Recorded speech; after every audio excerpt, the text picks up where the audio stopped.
To lay out the pins, you can do it a couple of ways. We're simply just going to eyeball it. But if you go online and you type in bowling pin layout, you can actually see a exact diagram. I just found this in about 2 seconds going online. Just doing a little search, and you can line those up. So you got 4, 3, 2, and 1. Okay, with the right amount of measurements in between.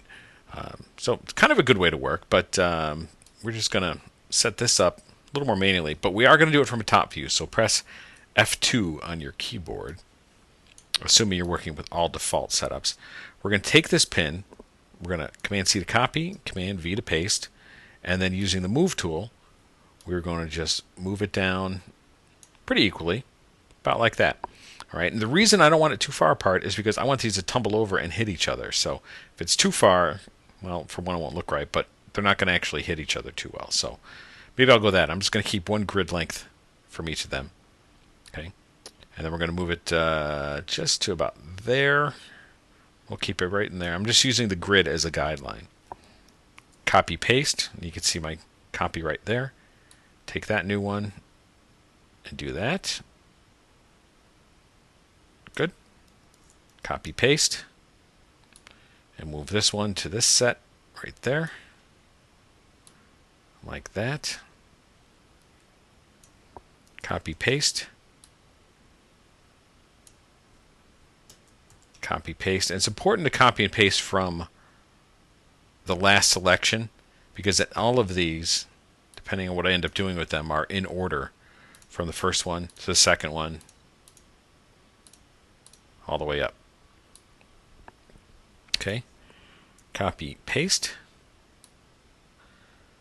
drop that right there, align it to the middle, and then we'll just come across here to the middle, right there to the middle. Okay, so that one's set. Copy, oops, not cut, copy, paste, and we'll pull this one here. Copy and paste. Okay, so while it's not as mathematical as doing measurements, using your Cinema 4D grid allows you to very easily line things up. And of course, when we look at that in 3D, in a perspective view, everything looks really good. Okay, and for some reason my pins look short and fat, and that's okay. But it'll work fine for us. Okay, all right, so that's pretty good.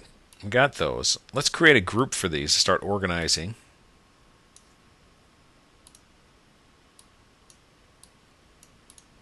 Select that first pin, hold the Shift key and select the last.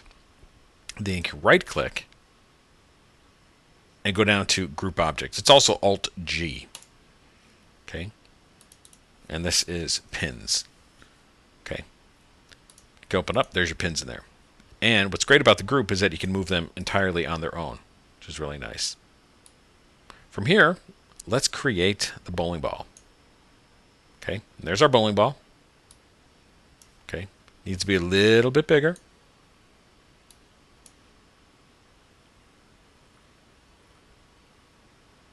Okay, press the O key to bring it to view.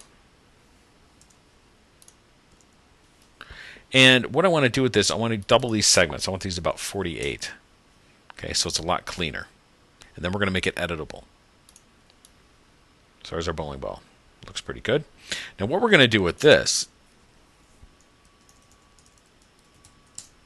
aside from adding a name to it and saving our scene, is that we're going to cut some holes in there. Okay, so that's why I wanted a little bit more detail so those holes line up pretty nicely. Now, do we really need them for the shot? No. But the idea of this tutorial is to show you a number of different techniques. So again, you can learn the tools a little bit better. All right, so we're going to come up here and we'll create a cylinder like that. And I'm going to turn off the pins for the time being. We'll take our cylinder. And what we're going to do is use this to cut a hole. So let's scale this down to about finger size.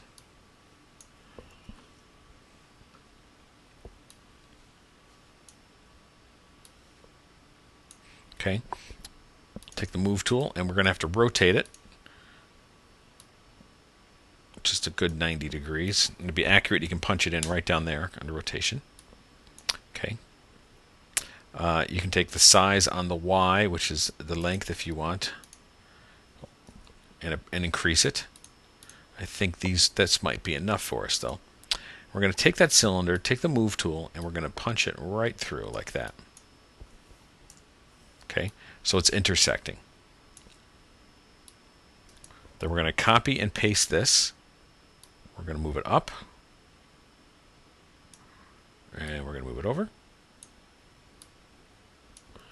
Copy and paste this one.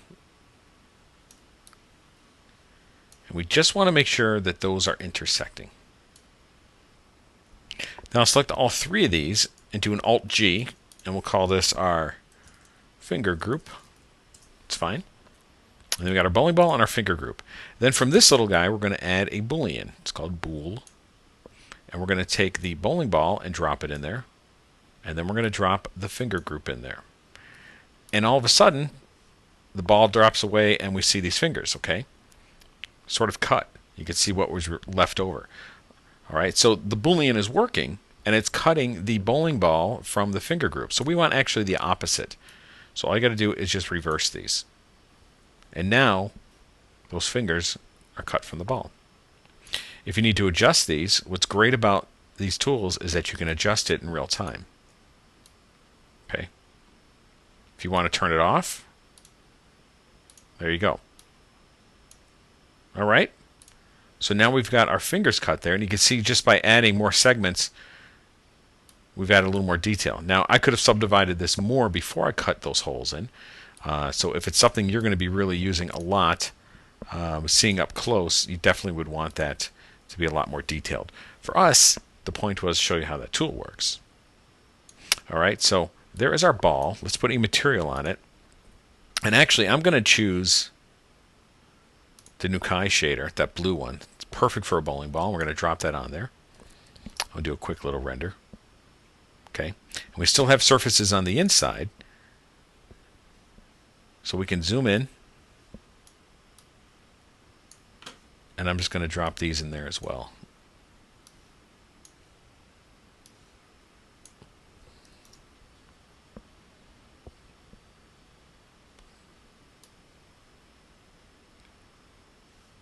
Okay, so that's looking pretty good. Let's take an overall look of our scene. Put our pins back on. Now we've got our bowling ball and our pins all lined up. I think we might actually have a little too much space in there, but that should be okay. And now we need a bit of an alley. Otherwise, when we put our dynamics on, all of this is just going to fall all apart, and they're not going to land on anything. So let's do that in the next video.